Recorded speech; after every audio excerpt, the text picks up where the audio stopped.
Hello friends, आज हम जानेंगे भारतीय साक्ष्य अधिनियम 2023 के बारे में। जैसा कि आप सभी लोग जानते हैं कि पहले हमारे पास था इंडियन एविडेंस एक्ट, जो अब हो चुका है रिपील और उसकी जगह ले ली है भारतीय साक्ष्य अधिनियम ने। तो आज के वीडियो में हम एक इंट्रोडक्शन जानेंगे कि इसमें कितने पार्ट हैं, कितने चैप्टर हैं, कितने सेक्शंस हैं।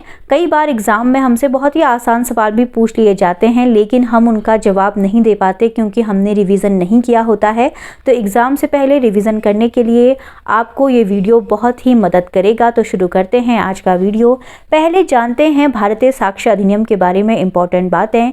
11 अगस्त 2023 को ये पहली बार लोकसभा में इंट्रोड्यूस हुआ। उसके बाद 12 दिसंबर को ये दूसरी बार लोकसभा में इंट्रोड्यूस हुआ और 20 दिसंबर 2023 को फाइनली ये लोकसभा में पास हुआ।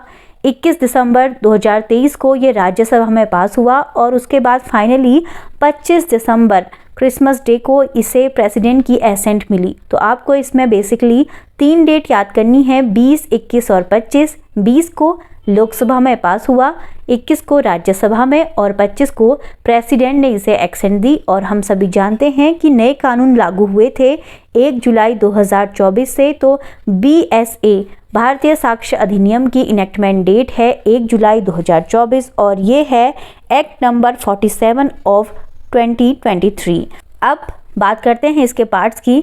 तो जो नया कानून है वो 4 भागों में बटा है। जो आपने पहले पढ़ा है उसे भूल जाइए और नया कानून याद करने की अच्छी तरीके से कोशिश कीजिए। पार्ट 1, पार्ट 2, पार्ट 3 और पार्ट 4, इसे आप 4 भागों में बांट सकते हैं। पार्ट 1 बात करता है प्रिलिमिनरी की और इसमें एक ही चैप्टर है जिसका नाम है प्रिलिमिनरी और जिसमें केवल 2 सेक्शन हैं, जो कि बात करते हैं शॉर्ट टाइटल एप्लीकेशन और कमेंसमेंट की। और जो हमारा दूसरा सेक्शन है वो बात करता है डेफिनेशन की। इससे पहले जो हमारे इंडियन एविडेंस एक्ट था उसमें डेफिनेशंस ऐसे अच्छी तरीके से एक ही जगह पर डिफाइन नहीं थी, लेकिन अब जो हमारा नया एक्ट आया है उसमें सेक्शन 2 में आपको सारी डेफिनेशंस एक ही साथ मिल जाएंगी, जिसमें आपको court, conclusive proof, disproof, document, fact in issues, इन सब की डेफिनेशन मिलेंगी।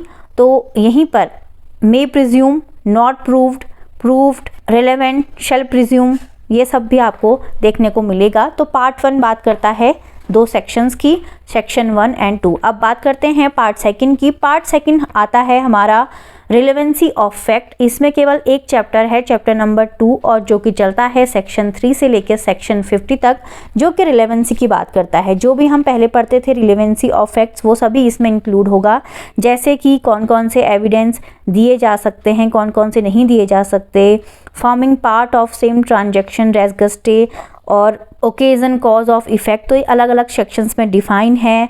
एडमिशन जो हमारा पहले सेक्शन 17 में था वो अब एडमिशन इसमें आता है सेक्शन 15 में। डाइंग डिक्लेरेशन जो हम पहले पढ़ते थे वो है हमारा अब सेक्शन 26। तो इस तरीके से इसके अंदर की कई सारी चीज़ें बदल चुकी हैं जिनको आपको ध्यान में रखना है।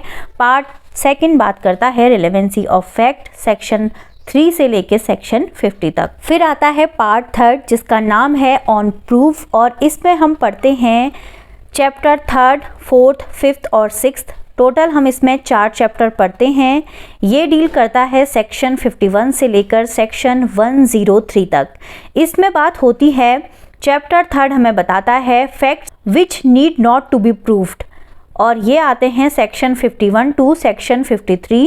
चैप्टर 4 बात करता है ओरल एविडेंस की, जिसमें आते हैं सेक्शन 54 और सेक्शन 55। चैप्टर 5 बात करता है डॉक्यूमेंट्री एविडेंस की, जो आते हैं सेक्शन 56 से लेकर सेक्शन 93 तक। और चैप्टर 6 बात करता है of the exclusion of oral evidence bye documentary evidence, जो कि आता है सेक्शन 94 से लेके सेक्शन 103 में। हालांकि मैं अभी आपको केवल ऊपर का बता रही हूँ ताकि आप इसकी एक जिस्ट समझ लें। आपको इसको डिटेल में अंदर जाकर पढ़ना ही होगा क्योंकि ऐसे आपके समझ में नहीं आएगा, लेकिन जब आप रिवीजन कर रहे होंगे तब ये आपको काफ़ी फायदेमंद लगेगा। इसके बाद बात करते हैं पार्ट 4 की और पार्ट 4 बात करता है production and effect of evidence और पार्ट 4 में रेस्ट ऑफ द चैप्टर्स हैं 7 से लेके 12 तक। टोटल चैप्टर्स जो हैं हमारे भारतीय साक्ष्य अधिनियम में अब हैं चैप्टर 12 और पार्ट हैं 4। सेक्शन हैं टोटल 170, चैप्टर हैं 12 और पार्ट हैं 4th, और 4th पार्ट में चैप्टर 7 से लेके चैप्टर 12 तक हैं। चैप्टर 7 बात करता है of the burden of proof, जो कि है सेक्शन 104 से लेके सेक्शन 120। चैप्टर नंबर 8 बात करता है एस्टॉपल की, जो कि बात करता है 121 से लेके 123 सेक्शन तक। चैप्टर 9 है ऑफ विटनेस, जो कि है 124 से 139 सेक्शन तक। चैप्टर 10 है of examination of witnesses, section 140 से 168। Chapter 11 of improper admission and rejection of evidence, section 169। And last chapter है चैप्टर 12 रिपील एंड सेविंग, और इसमें है केवल एक सेक्शन, जो कि है सेक्शन 170। और साथ ही में इसके पास है एक शेड्यूल भी, जो कि 2 पार्ट्स में डिवाइड है, पार्ट 1 एंड पार्ट बी। और इस शेड्यूल में हम बात करते हैं सर्टिफिकेट्स की। तो इस तरीके से आप BSA 2023 के जिस्ट समझ सकते हैं। इनेक्टमेंट डेट है 1 जुलाई 2024।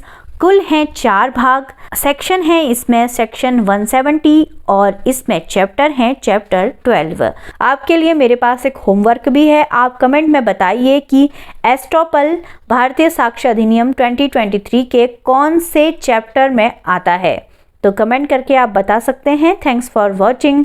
ऐसे ही वीडियोस के लिए आप जुड़ सकते हैं हमारे चैनल वकील साहब से, और जो भी टॉपिक आपको समझ में नहीं आता कमेंट कर सकते हैं, मैं आपके लिए बनाऊंगी उस पर जल्द ही video. Thank you so much.